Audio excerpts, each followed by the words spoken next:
Marcos at Corazon Aquino. Mga panahong matindi na ang laban politika na tila siyang ugat ng kaguluhan at dayaan.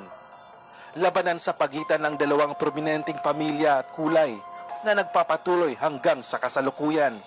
Tila nauulit na naman ang kasaysayan nang umpisahang sirain si Bongbong Marcos ng kanyang kalaban sa politika, lalo na sina Leni Robredo at Manny Pacquiao na inuungkat ang nakaraan kahit pa wala itong matibay na pruweba. Yung mga Marcos na negotiable din sa akin. Tatakbo kayo para makagante sa dating namumuno. Tatakbo tayo para hindi makapasok yung isang mamumuno. Ganun ba? Ganun ba ang pagserbisyo sa bansa natin? Narito ang video kung paano sirain ng dating Pangulong Corazon Aquino si dating Ferdinand Marcos sa isang live interview sa telebisyon bago pa ang 1986 election na kung saan buong mundo ang saksi na tila nagpamulat sa ating mga kamalayan kung sino nga ba ang tunay na traidor sa inang bayan. Panoorin natin hanggang sa dulo. Maraming salamat. I just want to remind Mr. Marcos that it was he who called for snap elections. And once the people decided to participate, he better watch out if he threatens to frustrate their will again. I'm afraid he will have an angry people on his hands.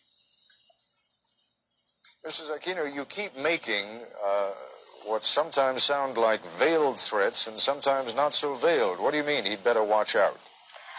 Well, all along I have asked the people, not to engage in any violence.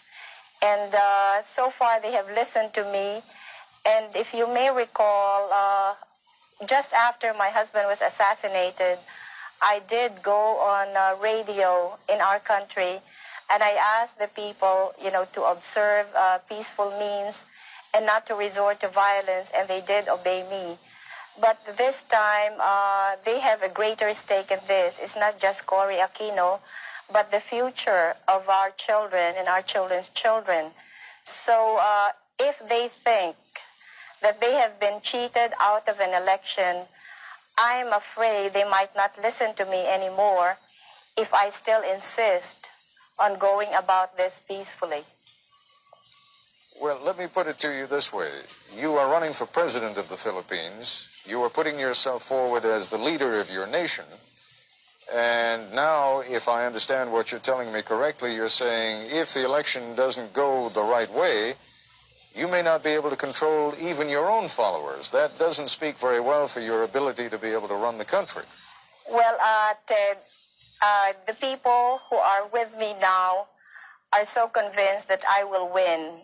And if Marcos resorts to terrorism or to gross cheating, then the people who have supported me may finally think that the electoral process is just not advisable anymore. Are you raising the specter, the possibility of something approaching even civil war?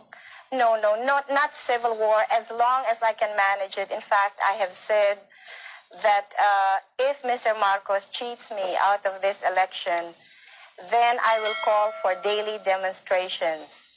However, if these daily demonstrations will still not get us the desired results, then I am afraid that the people might not listen to me anymore. Mr. President, I don't remember any election in recent Filipino history, in fact, even in not-so-recent Filipino history, where the loser did not claim that there were technical and other reasons of foul. So, and perhaps you remember one, but I don't. I think you're right. Filipinos are not known to be good losers.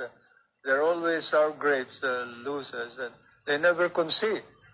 But in this particular matter, Ted, I am so certain of victory that these declarations of my opponent that there will be a civil war in this country indicate how desperate they are. I certainly am concerned about your attitude that you feel that there would be cheating if